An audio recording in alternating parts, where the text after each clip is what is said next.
আজকে তিনটি জায়গা আপনাদেরকে ঘুরে দেখাবো দার্জিলিং এর সেই গঙ্গামায়া পার্ক, রক গার্ডেন এবং ঘুরে দেখাবো আপনাদেরকে আজকে সেই ঘুম মনেস্ট্রি। তিনটা জায়গা আজকে আপনাদেরকে ঘুরে দেখাবো। চমৎকার দৃষ্টিনন্দন তিনটি জায়গা, বিশেষ করে এই গঙ্গামায়া পার্ক, যেটিকে বেশিরভাগ ট্যুরিস্ট কিন্তু ওইখানে যান না। অনেক নিচু, বলা চলে দার্জিলিং এর সবচাইতে নিচু জায়গায় রক গার্ডেন এবং গঙ্গামায়া পার্ক, তিনটা জায়গা আজকে আপনাদেরকে ঘুরে দেখাবো। প্রিয় দর্শক, ঘুরে দেখাবো বিস্তারিতভাবে এবং কিভাবে যাবেন, কত টাকা করে এন্ট্রি ফি, কি কি দেখবেন সেইখানে বিস্তারিত আজকে তুলে ধরবো এই ভিডিওতে। এখনো যারা আমাদের চ্যানেলটিকে সাবস্ক্রাইব করেননি, আমি অনুরোধ করব আমাদের এই ভিডিওটি যদি আপনাদেরকে ভালো লেগে থাকে আর তথ্যবহুল যদি মনে হয়ে থাকে, অবশ্যই আমাদের চ্যানেলটিকে একটি লাইক, শেয়ার, কমেন্ট করবেন এবং সেই সাথে সাথে সাবস্ক্রাইব করে আমাদের সাথে থাকবেন। আসেন প্রিয় দর্শক, পুরো ভিডিওটি আমরা না টেনে উপভোগ করি।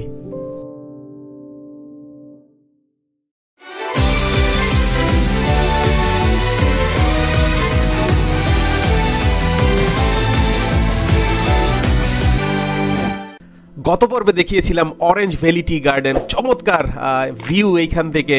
সেই একই রাস্তা ধরে আজকে আমাদের গন্তব্য হচ্ছে গঙ্গামায়া পার্ক, এবং গঙ্গামায়া পার্ক যাওয়ার আগে আমাদের রক গার্ডেন পড়বে, কিন্তু আমরা প্রথমে যাব গঙ্গামায়া পার্ক। প্রিয় দর্শক, আজকে এই ভিডিওটি অনেক তথ্যবহুল, কারণ এই গঙ্গামায়া পার্ক অনেক ট্যুরিস্ট কিন্তু যায় না। কেন যায় না আজকে বিস্তারিত কিন্তু আপনাদেরকে আস্তে আস্তে আমরা তুলে ধরবো। প্রিয় দর্শক, দেখতেই পাচ্ছেন বাম পাশে হচ্ছে রক গার্ডেন, কিন্তু আমরা আগে যাব গঙ্গামায়া পার্ক, তারপরে ফেরার পথে এই রক গার্ডেন। দেখতেই পাচ্ছেন অনেক দোকানে, এখানে খাবারের দোকান রয়েছে। প্রিয় দর্শক, বলছিলাম গঙ্গামায়া পার্ক অনেকে যায় না। কেন যায় না? কারণ এটি খুব দুর্গম এবং বলা চলে দার্জিলিংয়ের সবচাইতে নিচু ট্যুরিস্ট স্পট এটি। বিশেষ করে বৃষ্টির দিনে ড্রাইভার তারাও কিন্তু এখানে আসতে যাচ্ছিল না। আমাদের লাভ প্রধানজি, তার কাছে জিজ্ঞেস করছিলাম বৃষ্টির দিনে উনি কি করেন, এখানে কি ট্যুরিস্ট নিয়ে আসে? তিনি বলেন না, কারণ রাস্তার অবস্থা এত খারাপ থাকে যে আসলে এইটা হচ্ছে সবচাইতে নিচু জায়গা, ভ্যালি বলতে পারি আমরা। চারিদিকে পাহাড়, আর এই নিচে দেখতেই পাচ্ছেন সেই গঙ্গামায়া পার্ক। পার্কে ঢোকার সেই টিকিট কাউন্টার 20 টাকা করে কিন্তু পার পারসন আপনারা টিকিট কেটে কিন্তু এখানে প্রবেশ করতে পারবেন। প্রিয় দর্শক, দুইজনে আমরা টিকিট কেটেছিলাম, তৃষ্ণা এবং আমি। 40 রুপি দিয়ে আমরা টিকিট করেছিলাম। খুব চমৎকার। বলছিলাম যে আসলে চারিদিকে পাহাড় এবং দার্জিলিংয়ের সবচাইতে নিচু ট্যুরিস্ট স্পট এটি। একটা ঝর্ণার মতো আছে এখানে, ঝিরির মতো আছে। যেমনিভাবে বলছিলাম যে আসলে খুবই নিচু জায়গা। এইখানে কিন্তু অনেক ছোট ছোট কিছু কিছু ব্রিজের মতো আপনারা সাঁকোর মতো দেখতে পারবেন, যেটি কিন্তু আপনাদের পার হওয়া লাগবে।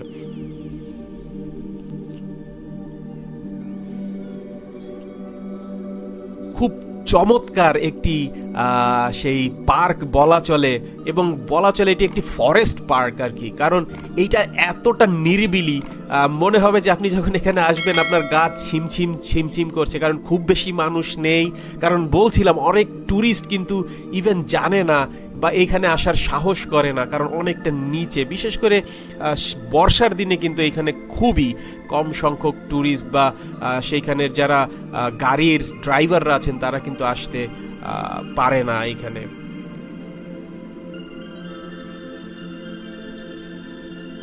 প্রিয় দর্শক, দার্জিলিং শহর থেকে এটি কিন্তু প্রায় 11.5-12 কিলোমিটার দূরত্বে এই জায়গাটি।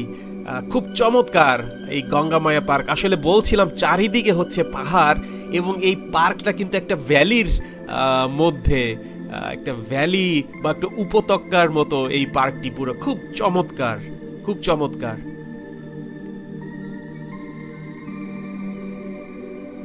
দুই দিকে পাহাড় দেখতেই পাচ্ছেন, দূর থেকে বোঝা যায়। এখানে কিন্তু একটা চমৎকার প্রাকৃতিক লেক রয়েছে, যেটিতে আপনি কিন্তু বোটিং করতে পারবেন। এবং যদি আপনি বোটিং করতে চান, এখানে পার পারসন কিন্তু আপনাকে 50 রুপি করে আপনাকে কিন্তু গুনতে হবে। তাতে করে কিন্তু আপনি এই লেকে আপনি নৌকায় করে ঘুরতে পারবেন বা বোটিং আপনি করতে পারবেন। এই লেকটির পানির উৎস কোথায়? হ্যাঁ প্রিয় দর্শক, আপনাদের অনেকের হয়তো চিন্তা হচ্ছে যে এই লেকটিতে কোন জায়গা থেকে আসলে পানি আসে। দেখতেই পাচ্ছেন দূরে একটি ঝর্ণা রয়েছে, প্রাকৃতিক ঝর্ণা, যেইখান থেকে কিন্তু এই লেকে পানির সেই প্রবাহ এইখানে কিন্তু আসে। এখানে চাইলে কিন্তু আপনারা থাকতেও পারবেন। আমি শুনছিলাম অনেকে কিন্তু আসলে অনেক দূর হওয়ায় খুব ট্যুরিস্টরা কিন্তু আসে না এইখানে, কিন্তু চাইলে কিন্তু আপনি এইখানে এক রাত থাকতেও পারবেন, সেই ব্যবস্থাও কিন্তু এইখানে রয়েছে। খুব চমৎকার জায়গা, নিরিবিলি, একদম শান্ত। প্রিয় দর্শক, সেই গঙ্গা মাইয়া পার্ক ভিজিট করে কিন্তু এখন আমরা সেই পাহাড়ি সুন্দর রাস্তার মধ্যে দিয়ে, দেখতেই পাচ্ছেন এত চমৎকার রাস্তা, এই রাস্তায় কিন্তু আপনার পুরো টাকা উসুল হয়ে যাবে। এত সুন্দর মনোরম পরিবেশ, চারিদিকে উপরে নিচে সব জায়গায় চা বাগান, তার পাশ দিয়ে রাস্তা, ভিতর দিয়ে রাস্তা, দেখতে পাচ্ছেন।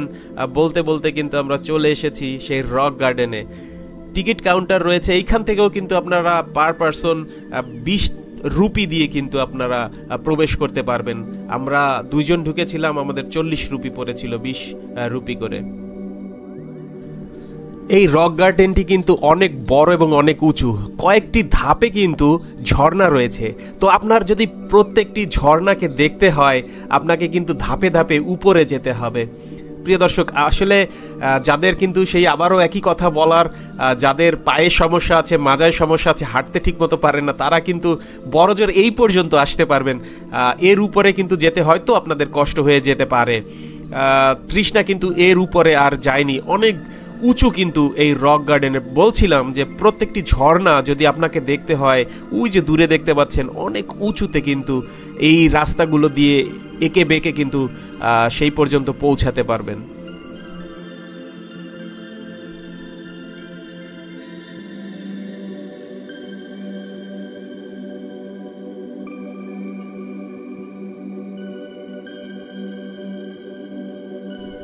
অনেক কয়টি ঝর্ণা কিন্তু এইখানে রয়েছে, আর ধাপে ধাপে কিন্তু এগুলো প্রবাহিত হচ্ছে। অনেকটা উঁচু জায়গা, আপনাকে কিন্তু পুরোটা দেখতে হলে অনেক দূর, ওই যে দেখতে পাচ্ছেন ফ্ল্যাগ, ওই উপর পর্যন্ত কিন্তু আপনাকে যেতে হবে। অনেকটা উঁচু জায়গা, দেখতেই পাচ্ছেন। সেই দূর থেকে সেই নিচু জায়গা দেখানোর চেষ্টা করছিলাম আপনাদেরকে। বৃষ্টির দিনে আরও সুন্দর লাগবে কিন্তু এই জায়গাটা। আমরা বৃষ্টির দিনে যাইনি। প্রিয় দর্শক, আপনারা যদি বৃষ্টির সিজনে যান, মানে হচ্ছে জুন, জুলাই, অগস্ট, এই টাইমে যদি যান, এইখানের ঝর্ণাগুলো কিন্তু আরও বেশি প্রবাহ আপনারা দেখতে পাবেন এবং চারিদিকে সবুজ হয়ে থাকবে। আপনাদের আরও ভালো লাগবে এই ঝর্ণাগুলো দেখতে। আমি রেকমেন্ড করব অবশ্যই আপনারা জুন, জুলাই, সেপ্টেম্বর, অগস্ট এই টাইমে আপনারা আসতে পারেন এই রক গার্ডেনের পুরো সৌন্দর্য উপভোগ করার জন্য। অনেকে ছবি তুলছিল বিভিন্ন পোজ দিয়ে, খুব মজা করে। এটি হচ্ছে কিন্তু সর্বোচ্চ জায়গা এই রক গার্ডেনের। সেই পর্যন্ত আপনাদেরকে নিয়ে আসলাম আমি, কারণ আমি সবসময় বলি যে আমার দর্শকদের জন্য আমার যত কষ্টই হোক, আমার কিন্তু পুরোটা ঘুরিয়ে দেখাতে হবে, সেই হচ্ছে আমার লক্ষ্য। প্রিয় দর্শক, আপনাদের জন্য কিন্তু চেষ্টা করি অনেকটা কষ্ট করার জন্য, যাতে আপনারা একটু আনন্দ পান। আর যদি সত্যি এই ভিডিও আপনাদের ভালো লেগে থাকে, অবশ্যই আমি বলবো একটা সাবস্ক্রাইব কিন্তু অবশ্যই করবেন আমার চ্যানেলকে, আমাদের এই চ্যানেলকে। কারণ সবসময় যেটা বলি, আপনাদের উৎসাহ হচ্ছে আমার অনুপ্রেরণা। সুতরাং প্রিয় দর্শক, অবশ্যই এই ভিডিওটি ভালো লেগে থাকলে আমাদের চ্যানেলটিকে সাবস্ক্রাইব করবেন, একটা লাইক করবেন এবং শেয়ার করবেন, যাতে অন্যরাও এই ভিডিওটি দেখতে পায়।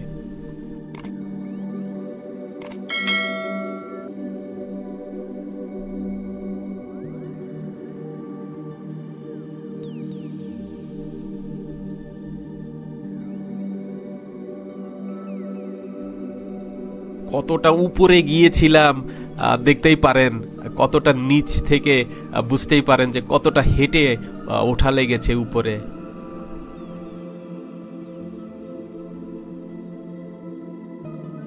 খুব সুন্দর একটা জায়গা।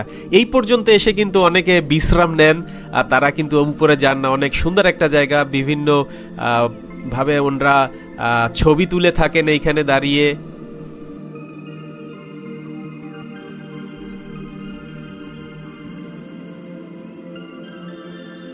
দেখতেই পাচ্ছেন এখানকার ট্রেডিশনাল ড্রেস পরে অনেকে ছবি তুলছে এইখানে।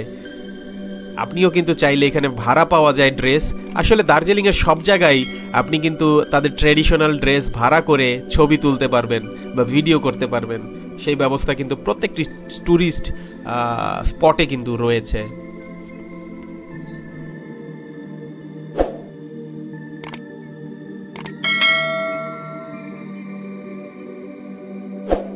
গঙ্গামাইয়া পার্ক এবং এই রক গার্ডেনটি এটি কিন্তু প্রতিদিন সকাল 10টা থেকে বিকাল 4টা পর্যন্ত কিন্তু খোলা থাকে। এখানে কিন্তু ওয়াশরুম রয়েছে, টয়লেট রয়েছে, আপনাদের প্রয়োজন মতো কিন্তু আপনারা চাইলে ব্যবহার করতে পারবেন। খুব চমৎকার জায়গা আসলে, পাহাড়ের দুই পাশে পাহাড়, এখানে খাবারের দোকান রয়েছে। এসে দেখছিলাম তৃষ্ণার একটু ক্ষুধা লেগেছিল, অনেকটা সময় আসলে এখানে ঘুরেছি, দেখানোর চেষ্টা করেছি। খুব সুন্দর জায়গা, আপনারা অবশ্যই আসবেন। কিভাবে আসবেন এইখানে? দার্জিলিং থেকে কিন্তু আপনারা চাইলে জিপ ভাড়া করে কিন্তু এইখানে কয়েকটি স্পট প্যাকেজ নিয়ে কিন্তু আপনারা আসতে পারবেন। অনেক জায়গায় কিন্তু দার্জিলিংয়ের জিপ ভাড়া পাওয়া যায়, সেখানে লোকাল অনেক ট্যুরিজম আছে, আপনারা ওদের সাথে কন্ট্যাক্ট করে কিন্তু আপনারা চলে আসতে পারবেন।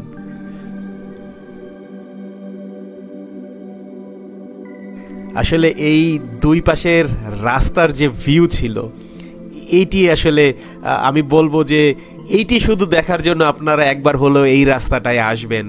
গঙ্গামাইয়া পার্ক, তারপরে রক গার্ডেন, অরেঞ্জ টি ভ্যালি, দেখতেই পাচ্ছেন শহরের ভিতর দিয়ে দুই পাশে ঘর, তার ভিতর দিয়ে রাস্তা চলে গিয়েছে। এই কুঙ্গা রেস্টুরেন্ট, আসলে দুপুর হয়ে গিয়েছিল, খেতে আসছিলাম, আমাদের লাভপ্রধান যিনি বলছিল এই রেস্টুরেন্টটা নাকি খুব জনপ্রিয়, অনেক লাইন এখানে ছিল। পরবর্তীতে আর ধৈর্য কুলা ছিল না, আমরা আরেকটা রেস্টুরেন্টে গিয়ে আমরা মধ্যাহ্ন ভোজ সেরেছিলাম। প্রিয় দর্শক, এইটি হচ্ছে সেই ঘুম মনেস্ট্রি। খুব চমৎকার একটা জায়গা কিন্তু এই ঘুম মনেস্ট্রি, খুব সুন্দর। এইখান থেকে কিন্তু আপনারা চাইলে কাঞ্চনজঙ্ঘার ভিউ কিন্তু দেখতে পারবেন। আসলে এই দার্জিলিংয়ের যে কয়টি স্পটে আপনি যাবেন, ট্যুরিস্ট স্পট, প্রত্যেকটি স্পটে কিন্তু আপনারা ওইখান থেকে কিন্তু কাঞ্চনজঙ্ঘার ভিউ কিন্তু আপনারা দেখতে পারবেন। খুব সুন্দর একটা নিরিবিলি জায়গা কিন্তু এই ঘুম মনেস্ট্রি, অনেক পুরানো একটি জায়গা।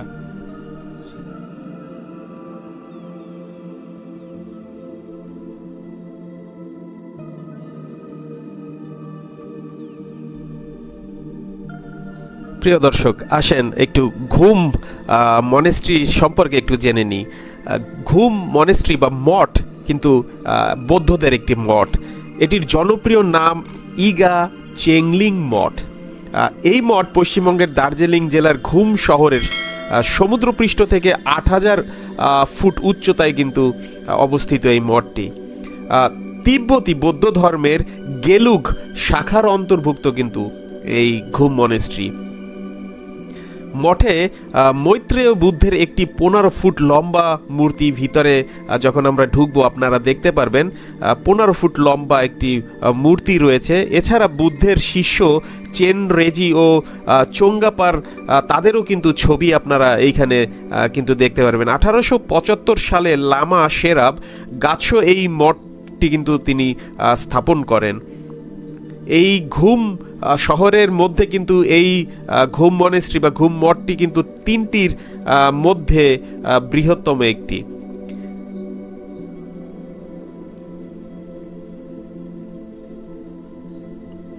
দেখতে পাচ্ছেন সেই শিষ্য যাদের নাম করছিলাম, দুই পাশেই কিন্তু সেই শিষ্যদের ছবি আছে বা মূর্তি আছে, মাঝখানে সেই বুদ্ধর মূর্তি 15 ফিট লম্বা। যারা ভক্তগণ আসেন এইখানে অনেকে বিভিন্ন উইশ করে তারা টাকা দিয়ে যান, যাতে বা প্রার্থনার জন্য চান যেন তাদের ইচ্ছা পূর্ণ হয়। এখানে কিন্তু অনেক সুভেনিয়ারের দোকান রয়েছে, এখানে অনেক মূর্তি রয়েছে সেই বৌদ্ধের বিভিন্ন, তারপরে দার্জিলিংয়ের সেই সুভেনিয়ার এখানে রয়েছে, যেগুলো কিন্তু আপনারা এখান থেকে কিনতে পারবেন।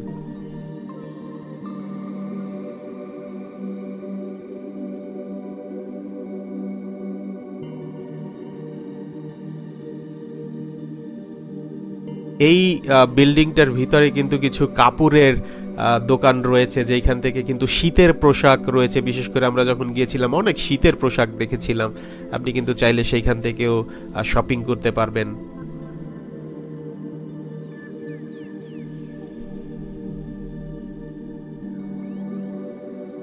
এই কর্নারে রয়েছে একটি খাবারের দোকান, সেই সাথে সাথে চা বিক্রি হয় এখানে, বিভিন্ন ধরনের স্ন্যাক্স কিন্তু আপনারা এখান থেকে চাইলে কিন্তু নিতে পারবেন। এই মনেস্ট্রিতেও কিন্তু একটি পাবলিক ওয়াশরুম রয়েছে। প্রিয় দর্শক, বলতে বলতে আবার সেই বিখ্যাত দার্জিলিংয়ের টয় ট্রেন। আমাদের এই ভিডিওটি কেমন লেগেছে আপনাদের? এই ভিডিওটি যদি ভালো লেগে থাকে আমি বলবো প্রিয় দর্শক অবশ্যই কিন্তু আমাদের চ্যানেলটিকে সাবস্ক্রাইব করে আমাদের পাশে থাকবেন। সেই সাথে সাথে আমরা দার্জিলিং ঘুরছি এবং দার্জিলিংয়ের আরও সুন্দর সুন্দর ভিডিও কিন্তু আপনাদেরকে দেখাবো আমরা পরের পর্বে। সুতরাং প্রিয় দর্শক, সেই পর্যন্ত সবাই ভালো থাকবেন, সুস্থ থাকবেন এবং ট্রাভেল টেস্টারের সাথে থাকবেন।